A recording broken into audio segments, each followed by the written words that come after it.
بسم اللہ الرحمن الرحیم ایاک نعبد و ایاک نستعین۔ میرے پاکستانیوں، آج کل جو ظلم ہو رہا ہے، جس طرح کا ظلم تحریک انصاف کے لیڈرشپ کارکنوں پہ اور جو بھی سپورٹرز ہیں، ووٹرز ہیں، یا جس نے کوئی میڈیا کے اوپر بھی کوئی حمایت کر دی تحریک انصاف کے لیے، یہ جس طرح کا ظلم کیا جا رہا ہے، مجھے کئی دفعہ خیال آتا ہے کہ کیا کوئی خوف خدا نہیں ہے؟ یہ کوئی بڑی مارکا تو نہیں ہے کہ ایک کا پوری اسٹیٹ اپریٹس سیکیورٹی فورسز کو استعمال کرتے ہوئے نہتے لوگوں کے اوپر اس طرح کا ان کے گھر توڑ کے اندر گھسو، ان کی عورتوں کی بے حرمتی کرو، وہاں سے لوگ بچے اٹھا کے لے جاؤ، اگر وہ جس کو ڈھونڈنے آیا وہ نہیں ہے، ان کے والد کو اٹھا کے لے جاؤ، چیزیں توڑ دو، گھر لوٹ لو۔ پھر ایک اور دھندا چل پڑا۔ اب یہاں کیا کرتے ہیں، یہ پولیس جا کے کہتی ہے، کسی کو پکڑ لیتی ہے، جی آپ کا جیو فینسنگ میں نام آ گیا ہے کہ آپ اس جگہ پہ تھے، ان سے پھر پیسے لیتی ہے، 15 لاکھ روپیہ ریٹ بن گیا ہے۔ 15 لاکھ سے شروع ہوتے ہیں، کئیوں کو 5 لاکھ دیتے ہیں، کوئی 10 لاکھ دیتا ہے، کوئی 15 لاکھ دیتا ہے۔ ان کو نہیں تو کہتے ہیں ہم آپ کو پکڑ کے اندر ڈال دیں گے، کیونکہ اب تو کسی کو بھی پکڑ سکتے ہیں۔ یہ تو لائسنس مل گیا ہے اس ملک میں ظلم کرنے کا، آپ کسی کو بھی پکڑ کے جیل میں ڈال دیں، جی ایم پی او کے اندر جیل میں ڈال دیے۔ یعنی یہ میں سوال یہ پوچھتا ہوں کہ کوئی خوف خدا ہے؟ کیا آپ کو ڈر ہے کہ آپ کتنی دیر زندہ رہیں گے؟ آپ کو اوپر والے کو جواب دینا پڑے گا کہ یہ جو آپ کر رہے ہیں اپنے لوگوں سے۔ میں یقین دلاتا ہوں کہ یہ جب اس طرح کی چیزیں ان جو اپنی قوم نہیں ہوتی، مثلا ہندوستان کی فوج جو کشمیریوں سے کر رہی ہے، یا اسرائیل کی فوج جو فلسطینیوں سے کر رہی ہے، میں آپ کو یقین دلاتا ہوں کہ وہاں بھی کوئی چیک ہو جاتا ہے۔ ایک افغانستان کے اندر ایک سب سے آسٹریلیا کا جو ڈیکوریٹڈ سیکیورٹی فورسز کا آدمی تھا، جس کو سب ہیرو مانتے تھے، جو اس کے جو تغمے ملے ہوئے تھے جس کو، اس کے اوپر ان کے کئی فوجیوں نے کہا جی اس نے افغانیوں کو ان کو غلط قتل کیا، اس کے اوپر ایکشن لیا گیا کہ دوسروں کے خلاف بھی اس نے اگر غلط کام کیا سزا ملی اس کو۔ تو ہم تو آج ایک عجیب سے حالات دیکھ رہے ہیں، اور جو بھی اس کے پیچھے سوچ ہے اس کو تو کوئی خوف نہیں ہے کہ میں نے ایک دن اللہ کو جواب دینا ہے۔ اور یہی ہماری بدقسمتی ہے کہ یہ وہ ملک جو بنا تھا اسلام کے نام پہ، بہت بڑے پرنسپلز اسلام کے تھے۔ جب میرے نبی صلی اللہ علیہ وسلم جنگ پہ نکلتے تھے تو انسٹرکشنز دیا کرتے تھے کہ عورتوں کو، بچوں کو، بوڑھوں کو، بلکہ وہ تو کہتے تھے درخت بھی نہیں آپ نے کاٹنے۔ یعنی ایسی جو ہمارا جو سویلائزیشن، جو ہمارا عظیم لیڈر تھا، وہ کس طرح کی ایک سوچ رکھتے تھے انسانیت کے طور پہ، اور پھر جو ان کا انصاف کا پیمانہ تھا وہ کس لیول کے اوپر تھا، اور اس لیے تو وہ دنیا کی عظیم قوم بنے۔ تو آج حالات دیکھیں، وہ ملک جو اسلام کے نام پہ بنا تھا، نہ یہاں کوئی انصاف رہ گیا ہے، نہ کوئی انسانیت رہ گئی ہے، نہ کوئی اسی کو فکر ہے کہ عدالتیں کیا کہہ رہی ہیں، نہ فکر ہے کہ یہ عورتیں ہیں، ان سے ہمارا تہذیب، ہمارے دین ہمیں کہتی ہے کہ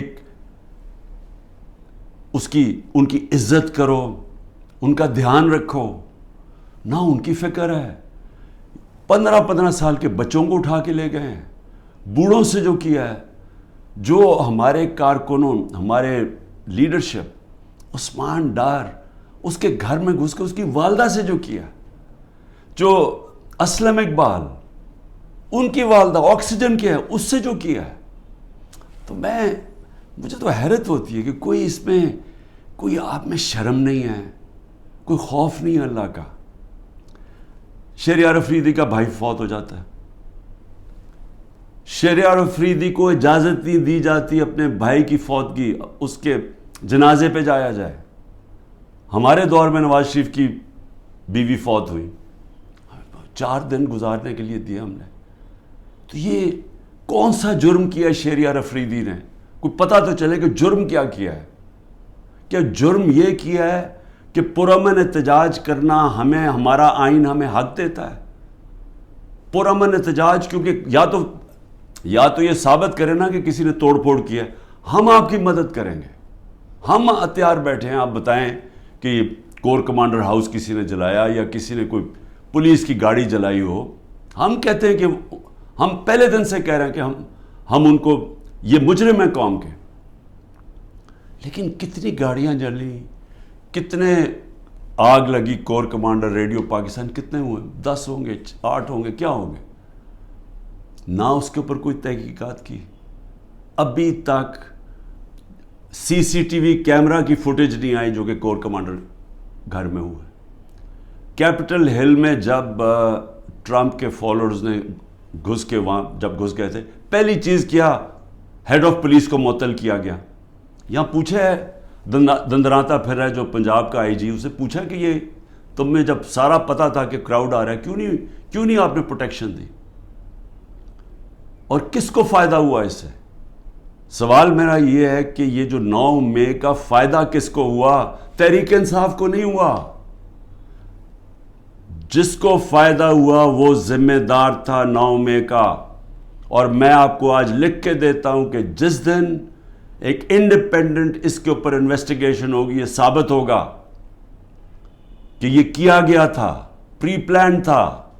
یہ کیسے ہو سکتا ہے 48 گھنٹے میں 10,000 لوگوں کو پکڑ لیا جا کے پی ٹی آئی کے؟ یہ کیسے ہو سکتا ہے؟ کیا لسٹیں بن گئیں 48 گھنٹے میں؟ پتہ بھی چل گیا کدھر ہے اور ایک دم جا کے سارا کریک ڈاؤن کر دیا؟ یہ کہ ماننے والی بات ہے؟ پہلے سے پلان کیا ہوا تھا. اور میں شہریار افریدی کا پھر کہوں کہ ایک تو اس کو چکی میں رکھا ہوا ہے جدھر قاتلوں کو رکھتے ہیں، اس کے بعد جب اس کو وہاں جانے نہیں دیا، وہاں جا کے اس کے رشتہ داروں کو اٹھا لیا، جنازے سے اس کے رشتہ داروں کو اٹھا کے جیل میں ڈال دیا.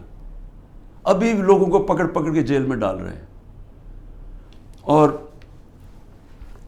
سب سے جو افسوسناک بات یہ ہے کہ جس طرح لوگوں کو جیلوں میں رکھا ہوا ہے، جن کنڈیشنز میں لوگوں کو جیلوں میں رکھا ہوا ہے، جس طرح کے شہریار افریدی، ان کو منسٹر رہ چکے ہیں، ان کو کلاس بی یا جو بھی جیل ہوتا ہے اس کے اندر فیسلٹیز دی جاتی ہیں.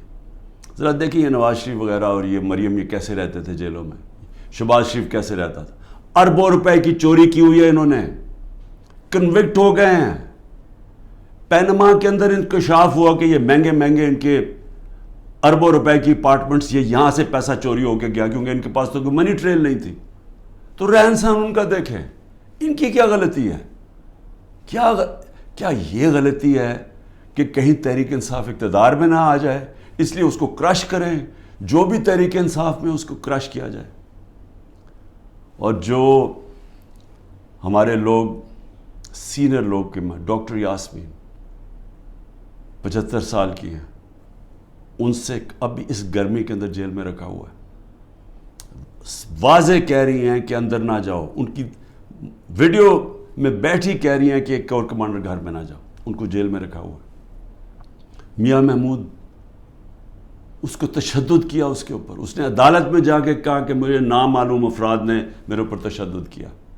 اعجاز چودھری، اس کے اوپر تشدد کیا.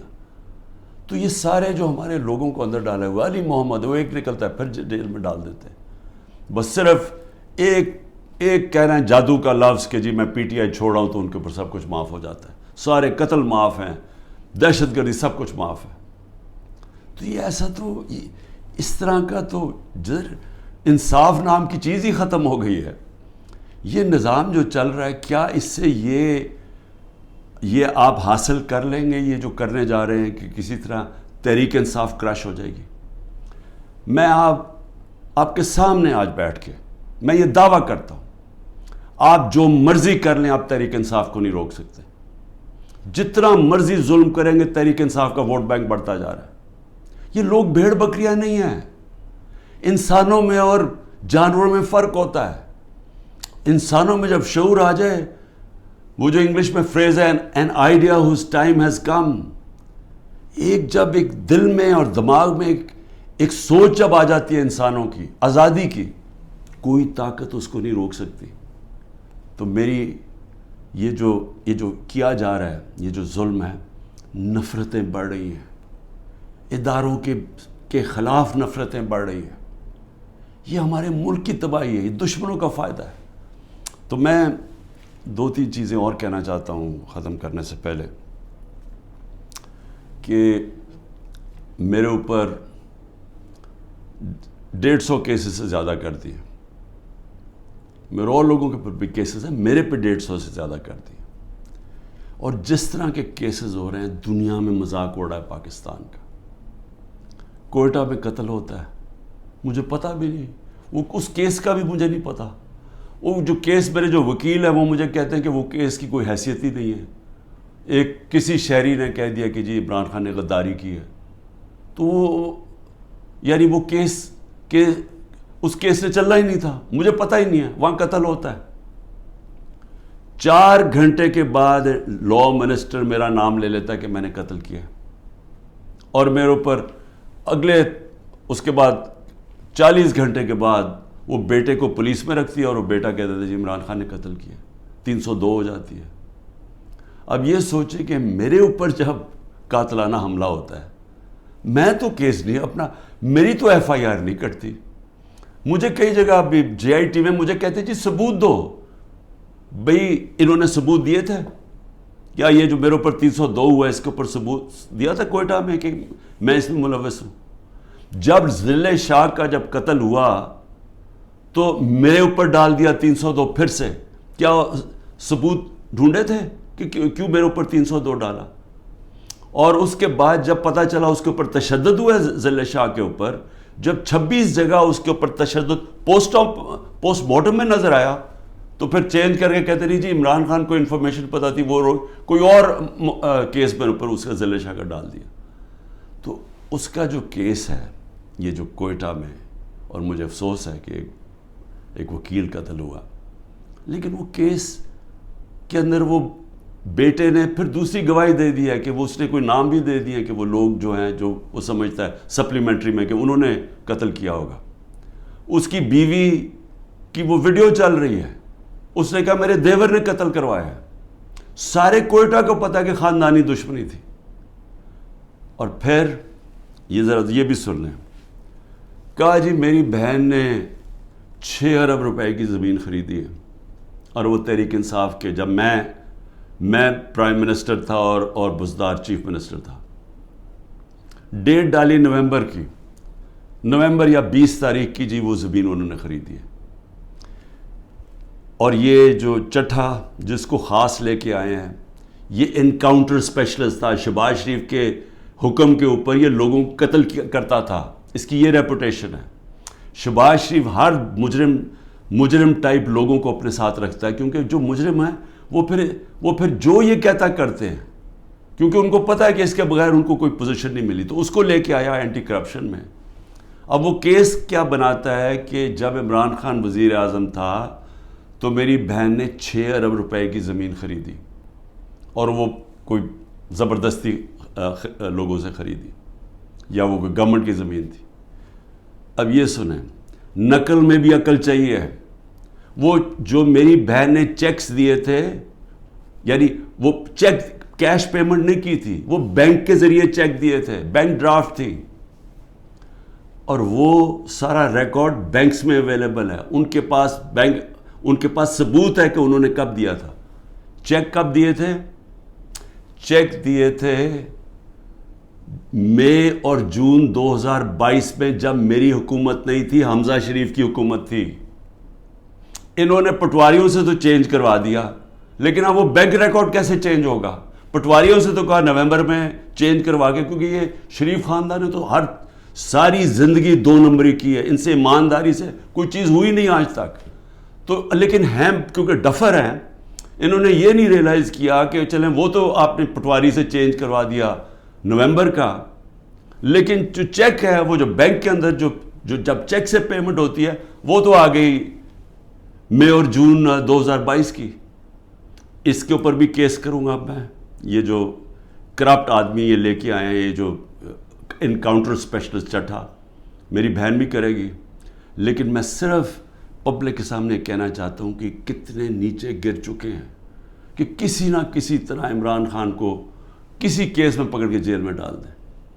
یہ جو ملٹری کورٹس کھولے ہیں، اس کا بھی صرف ایک ہی مقصد ہے کہ کیونکہ عام ان عدالتوں میں، کسی بھی عدالتوں کے اندر کوئی بھی کیس نہیں کھڑا ہوتا، کیونکہ وہ کیس ہے ہی کچھ نہیں، بوگس کیسز ہیں۔ اب یہ فوجی عدالتوں کے ذریعے عمران خان کو سزا دلوائیں گے۔ کیا ہوگا اس سے؟ میں تو تیار ہوں، میں تو ہر چیز کے لیے تیار بیٹھا ہوں، ہر جگہ ہر دوسرے دن عدالتوں میں پھر رہا ہوں، جا رہا ہوں۔ کوئی یہ نہ مجھے کہے کہ میں یہ جو ان دو بڑے ڈاکوؤں کی طرح دم دبا کے باہر بھاگ جاؤں، کیونکہ ان کو کرپشن اتنی انہوں نے کی ہوئی، ہمیشہ یہ باہر بھاگ جاتے ہیں، وہاں سے پھر این آر او لے کے ڈیل کر کے پھر واپس آ جاتے ہیں۔ میں یہی ساری کیسز لڑوں گا، اور میں ملٹری کورٹ میں بھی لے کے جائیں وہاں بھی کیس لڑوں گا۔ لیکن یہ یاد رکھیں کہ مجھے ایک آدمی کو باہر رکھنے کے لیے جو آپ نقصان پہنچا رہے ہیں پاکستان کو، سارے پاکستان کی عدلیہ کے نظام کو، جو پاکستان کی ڈیموکریسی ہے، جو پاکستان کے ادارے تباہ کیے جا رہے ہیں، یہ جو جھوٹے کیسز بنائے رہے جا رہے ہیں، سوچیں کہ یہ جب آپ پولیس کو اس طرح کام کروائیں گے پولیس سے، تو وہ اپنے بھی کام کریں گے۔ جس طرح میں نے ابھی کہا کہ ہر جگہ پیسہ بنا رہے ہیں آپ کہ جی جیو فینسنگ میں آپ کا نام آ گیا، اتنے پیسے دے جی، نہیں تو ہم وہ جو 3 MP اس کے اندر پکڑ کے آپ کو جیل میں ڈال دیں گے۔ تو سارے ادارے، سارا ملک کا نظام تباہ کیا جا رہا ہے۔ معاشی حالات وہ دیکھ لیں، ملک معاشی طور پہ بیٹھ چکا ہے، آگے کوئی امید بھی نہیں نظر آ رہی۔ یہ جو بجٹ پیش کیا، دنیا مذاق اڑا رہی ہے، پیسہ کدھر سے آئے گا ان کو یہ نہیں پتہ۔ اور صرف جب ایک obsession ہو کہ صرف ایک آدمی نے نہیں آنا، اور کوئی فکر نہیں ہے کہ ملک کے سارے ادارے تباہ ہوں، اخلاقیات تباہ ہو، ہمارا جو پولیس کا نظام تباہ ہو، اور صرف کوئی بھی تحریک انصاف کا بس یہ کہہ دے لیڈر کہ میں جی پارٹی چھوڑ رہا ہوں، تو اس کے اوپر قتل بھی معاف ہو جاتا ہے، سارے کیسز معاف ہو جاتے ہیں۔ کیا اس طرح کوئی ملک چل سکتا ہے؟ کیا ایسے ملکوں کو بنانا ریپبلک نہیں کہتے ہیں؟ میں اس لیے آخر میں کہتا ہوں، اب دیکھیں، میں اس لیے بات چیت کی بات کر رہا ہوں، اپنے ملک کا مجھے فکر پڑی ہوئی ہے۔ یہ ملک ادھر جا رہا ہے جدھر کوئی سنبھال نہیں سکے گا۔ میں اس لیے یہ کہہ رہا ہوں کہ ابھی بھی ٹائم ہے بات چیت کرنے کا، اور بات چیت کرنے کا یہ پی ڈی ایم کے لوگوں سے کوئی فائدہ نہیں ہے، کیونکہ ان کے ہاتھ میں کچھ نہیں ہے۔ یہ تو ڈرے ہوئے ہیں کہ سارا وقت جی عمران خان کو ملٹری کورٹ میں، سوچیں کہ ڈیموکریٹس بھی کہتے ہیں کہ جی کسی کو ملٹری کورٹ میں ٹرائی کریں، کیونکہ اتنے ڈرے ہوئے ہیں الیکشن سے، ان کو پتہ ہے الیکشن میں ان سے کیا ہونا ہے۔ تو میں صرف اسٹیبلشمنٹ، آرمی چیف سے بات کرنا چاہتا ہوں کہ ابھی بھی ٹائم ہے، یہ کورس کریکشن کریں۔ یہ ملک جس طرف جا رہا ہے، یہ آپ بھی نہیں، کوئی نہیں کنٹرول کر سکے گا۔ یہ غلط فہمی ہے کسی کو کہ ایک اسٹیبلشمنٹ ملک کو اکٹھا رکھ سکتی ہے، نہیں رکھ سکتی۔ ملک کو ایک ڈیموکریٹک پارٹی جس پبلک کے اندر روٹس ہوں، وہ ہی ملک کو اکٹھا رکھ سکتی ہے، اور پھر ہاں دشمنوں سے پروٹیکٹ کر سکتی ہے ہماری پاکستان کی فوج۔ لیکن اس طرف جدھر ہم جا رہے ہیں، مجھے افسوس سے کہنا پڑتا ہے کہ ہم ایک بالکل اندھیرے میں جا رہے ہیں۔ اور میں پھر سے آج صرف اس لیے کہہ رہا ہوں، کوئی مجھے کسی سے کسی چیز کی ضرورت نہیں ہے، وہ کسی سے کوئی مدد نہیں مانگ رہا، میں کوئی نہیں کہہ رہا میرے کیسز ختم کر دو، میں سارے کیسز اٹینڈ کروں گا۔ میں صرف یہ کہہ رہا ہوں کہ پاکستان کو بچائیں۔ یہ ملک جس طرف جا رہا ہے، یہ جس طرف یہ لے کے جا رہے ہیں، اور جو آگے پلان بنا ہوا ہے کہ اور بھی پارٹیز کھچڑی بنا کے اور چھوٹی چھوٹی پارٹیز کے اندر بندر بانٹ ہو جائے، اور اس سے کوئی چینج آ جائے گا ملک میں، اس سے اور تباہی آئے گی آگے۔ پاکستان پائندہ باد۔